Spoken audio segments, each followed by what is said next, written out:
आपका इस चैनल पर स्वागत है। हम पढ़ रहे थे मेंसुरेशन की 150 क्वेश्चनों की सीरीज, जिसमें से केवल 10 क्वेश्चन किए थे। आज हम 10 से आगे करेंगे। उससे पहले आप इस चैनल को सब्सक्राइब जरूर कर दें। तो हम शुरू करते हैं आज के क्वेश्चन। क्वेश्चन नंबर फर्स्ट, एक गोले की त्रिज्या को दुगुना कर दिया जाता है।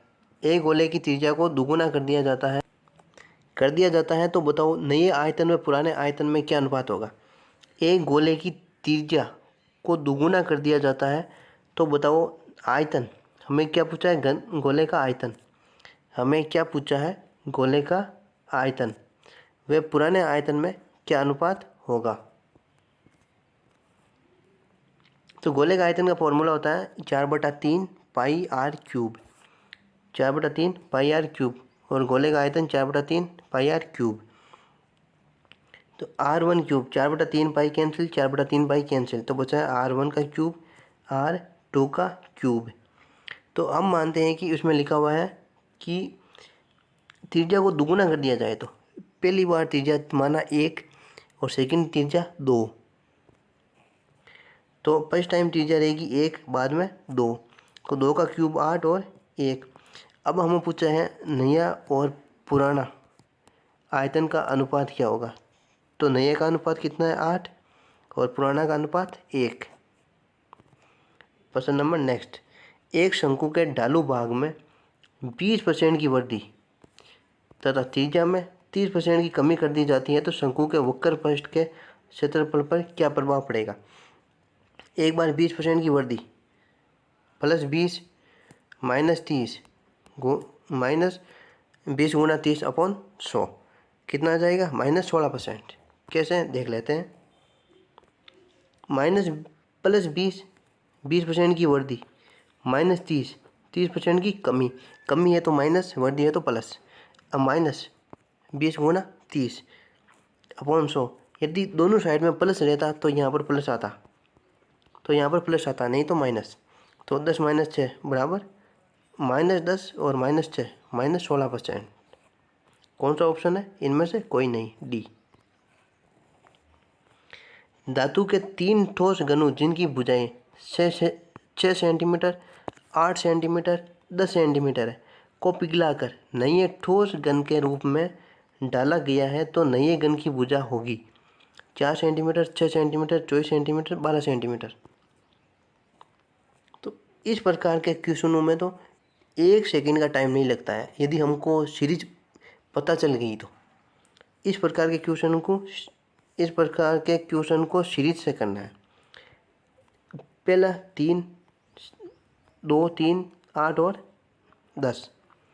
हमें क्या बोला है कि धातु के 3 ठोस घन है, धातु के 3 ठोस घनों को पिघलाकर एक नया ठोस गोला बनाया जाता है। 3 को पिघलाकर एक नया ठोस गोला बनाया जाता है। तो 6, 8, 10, नया बनेगा वो 12, नया बनेगा वो 12। तो इसका उत्तर हो जाएगा 12। ये एक घनाभ का आयतन एक घन के आयतन का दुगुना है।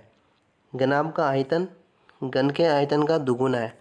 यदि घनाभ की विमाएं 9, 8, 6 सेंटीमीटर हो तो घन का संपूर्ण पृष्ठीय क्षेत्रफल होगा। यदि घनाभ का आयतन दुगुना है, घनाभ का आयतन 2 है और घन का आयतन 1 है। अब यदि हम घनाभ का आयतन निकाल लेते हैं और घनाभ के आयतन को आधा कर देते हैं तो आ जाएगा घन का आयतन। तो घन का आयतन का फॉर्मूला भुजा क्यूब और घन का संपूर्ण पृष्ठीय क्षेत्रफल 6 भुजा स्क्वायर।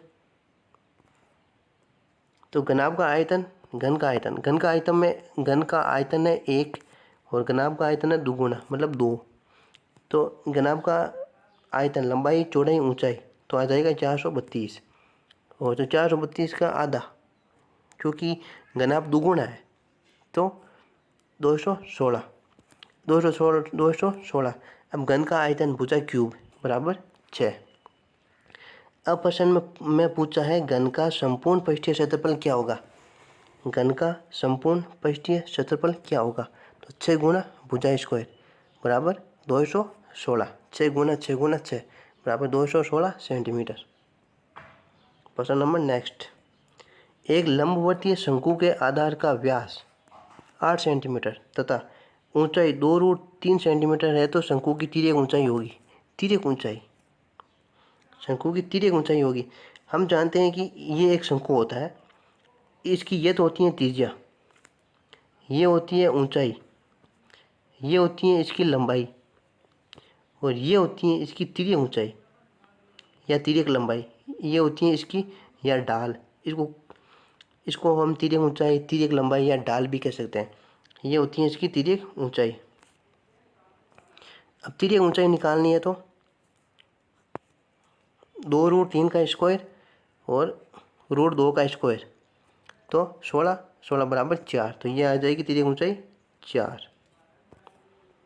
क्वेश्चन नंबर नेक्स्ट, किसी घन के विकर्ण की लंबाई 6 सेंटीमीटर है, घन का आयतन होगा।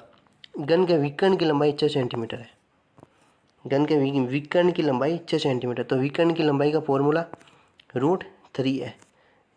घन के विकर्ण की लंबाई का फॉर्मूला क्या होता है, √3a बराबर 6, तो a बराबर 6√3। तो अब √3 नीचे है तो हम √3 को ऊपर और नीचे दोनों साइड में गुणा करते हैं, तो आ जाएगा 6√3/3, तो आ जाएगा a बराबर 2√3। अब पूछा है घन का आयतन। घन का आयतन का फॉर्मूला होता है a क्यूब। तो 2√3 बराबर 8 गुणा 3√3 बराबर 24√3, इसका हल आ जाएगा 24√3। एक घन का विकर्ण √12 सेंटीमीटर है, उसका आयतन क्या होगा। घन का विकर्ण √12 सेंटीमीटर है, तो घन का विकर्ण बराबर √3 है, तो √12/√3 बराबर √4, तो a बराबर 2। अब पूछा है घन का आयतन। घन का आयतन बराबर 8 सेंटीमीटर, क्योंकि एक क्यूब 2 गुना 2 गुना 2 बराबर 8। क्वेश्चन नंबर नेक्स्ट, एक शंक्वाकार बर्तन जिसके अंदर की त्रिज्या 12 सेंटीमीटर, ऊंचाई 50 सेंटीमीटर, किसी तरल से भरा हुआ है। किसी तरल से भरा हुआ है। अब तरल से भरा हुआ है तो हमको पता चल गया कि आयतन निकालना है। इस तरल पदार्थ को एक बेलनाकार बर्तन में जिसका अंदर का व्यास 10 सेंटीमीटर उलट दिया जाता है, तो बेलनाकार बर्तन में तरल पदार्थ की ऊंचाई मतलब आयतन निकालना है। हमको ये पता चल गया कि इस क्वेश्चन में आयतन निकालना है, और आयतन किस का निकालना है, शंकु का आयतन और बेलन का आयतन। शंकु और बेलन दोनों का आयतन निकालना है। तो शंकु का आयतन का फॉर्मूला होता है 1/3 πr²h और बेलन का आयतन πr²h, तो दोनों का मान रख लेते हैं, बराबर आ जाएगा 24 सेंटीमीटर। क्वेश्चन नंबर नेक्स्ट, समान आयतन के दो लंबवर्तीय बेलनों की ऊंचाई का अनुपात 1:2 है, तो अर्धव्यासों का अनुपात होगा। समान आयतन हमें क्या दिया हुआ है, आयतन किसके, बेलन के, तो बेलन का आयतन हमें क्या दिया हुआ है, बेलन और आयतन, तो बेलन का आयतन बराबर बेलन का आयतन πr²h, पाई कैंसिल, तो r1 और r1 का स्क्वायर और h2, r1 और r2। अब हमें दिया हुआ है h बराबर 1, h बराबर 2, तो यहाँ पर मान रख लेते हैं 1 और 2, तो r1/r2, क्योंकि ये ऐसे चलता है कि जब हम इसको ऐसे गुणा करते हैं तो ये आना चाहिए, वापस यही बन रहा है, जैसे r2 और 2 बराबर √2/1 बराबर √2/1। कौन से ऑप्शन में, ऑप्शन नंबर ए। एक शंक्वाकार टंकी की ऊंचाई 60 सेंटीमीटर है, उसके आधार का व्यास 64 सेंटीमीटर है, तो 35 रुपये प्रति वर्ग मीटर की दर से बाहर से पेंट कराने का खर्चा होगा। तो हमें क्या निकालना है, पृष्ठीय क्षेत्रफल। क्या, पृष्ठीय क्षेत्रफल, क्योंकि बाहर से पेंट कराने का खर्चा मतलब पृष्ठीय क्षेत्रफल निकालना है।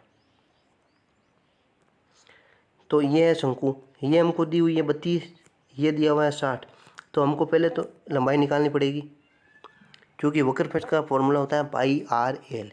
वक्र पृष्ठ का फॉर्मूला होता है पाई आर एल। तो हमको एल निकालनी पड़ेगी। वो कैसे निकलेगी?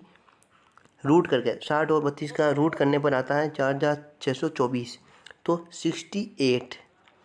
अब मान रखना पाई आर एल बराबर 68। तो अब ये हमको सेंटीमीटर में दिए हुए हैं तो हमको मीटर में चेंज करना है। तो मीटर में कितना आ जाएगा? 0.32, 0.68 और 35 हमने ये 35 को यहाँ पर ही लिख लिया हमने। जो रुपये दिए हुए हैं क्या है कि 35 रुपये प्रति वर्ग मीटर की दर से बाहर से पेंट कराने का खर्चा क्या होगा?